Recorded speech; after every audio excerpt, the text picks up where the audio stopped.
don't want to stand up here and you say, hey, that was a great talk, and he's a speaker, and it must be easy, right? Because as we defined at the beginning of this talk, being world class is difficult. And so we all have a journey. We're sitting here in this room, we've got a ton of information, we're about to learn just massive amounts of information the rest of the 3 or 4 days of inbound. So we all have a journey that we have to head out onto. And what I want you to realize is that my journey has not been easy. It's not been the golden boy or the Midas touch or any of those things. You see, because you folks really weren't around for the journey when at 3.5 my parents got divorced and my mom and stepdad moved 2,400 miles away from the rest of the family. And in that time of my life, I realized, life can hand you some very interesting things, but what should we do with it? And you guys really weren't paying attention during my journey when I would actually ride my pony to a one-room schoolhouse and felt like I was in a really small world, but I had really big dreams, and I just wasn't sure how I was gonna make it there. And see, the part of the journey that really hasn't been had a spotlight on it is when I lived at 42 Merlin Drive in King Arthur Court. Folks, I can't make this stuff up.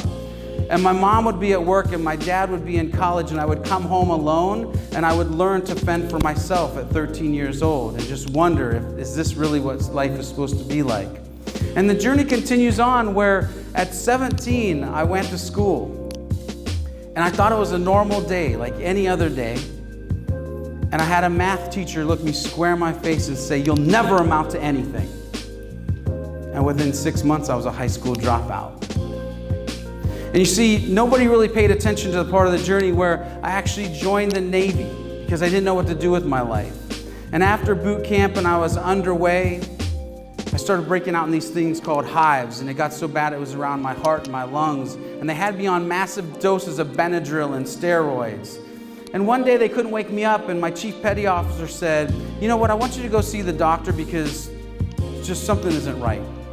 And the doctor said, George, not that this would ever happen, but if there was a fire on board ship, we wouldn't be able to wake you up. We wouldn't be able to get you out. So we're going to actually have a helicopter come pick you up and take you off ship.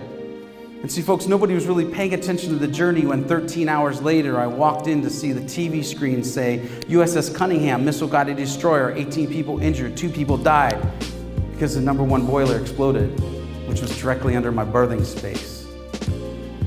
You see, folks, nobody was really paying attention to the journey when after that he decided, holy crap, there must be somebody out there and there must be something that I'm supposed to be doing. And I worked at a Christian camp for 3 years teaching kids about Jesus and how to ride horses because remember Montana? We're all cowboys. We may hide it, but we're all cowboys.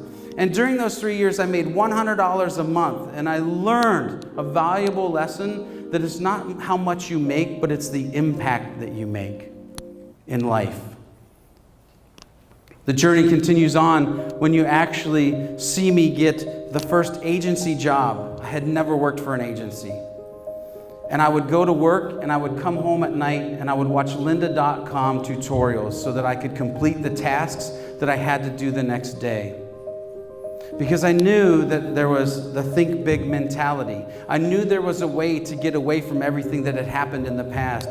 And see, this agency job also led me to the first inbound. Not many people knew that I won tickets by some fluke world's largest webinar. And I heard Gary Vaynerchuk speak, and I was just a web dev guy. And I realized, man, I want to do this thing called inbound marketing. I want to be able to do that. I want to speak on the stage. I want to talk to people, and I want to change their lives. And guys, just so you know, this is a pause for a second. You are part of that journey today because I have made it in 2016. But see, it didn't become easy because in 2014 and I submitted, or 13 I submitted, and I didn't get to speak, but I came and I learned and I started to connect with people, and the connections that you make at this inbound will dramatically change where you're headed in the future. And then I got back from 2013, and the agency that I worked for, which was Wild Boy at the time, went out of business. The house that I lived in is actually being sold. I had a son in college. I didn't know how I was going to pay for his tuition. I was literally at the lowest point of my life, not knowing what was going to happen next. And I got a phone call from Sheridan saying, hey, I think you've got some skills that I'd like to use for our company. Are you interested? Guys, it took me about 2 seconds to say yes. And in 2014, we started this thing called the Hubcast. I started working for the sales line. I haven't looked back since, and I submitted again to 2014, to inbound 2015, and then again to 2016. And all of this story, folks, is to let you know that I'm not special. We all have our journeys. I'm not special. Everybody in this room can achieve the level of world class.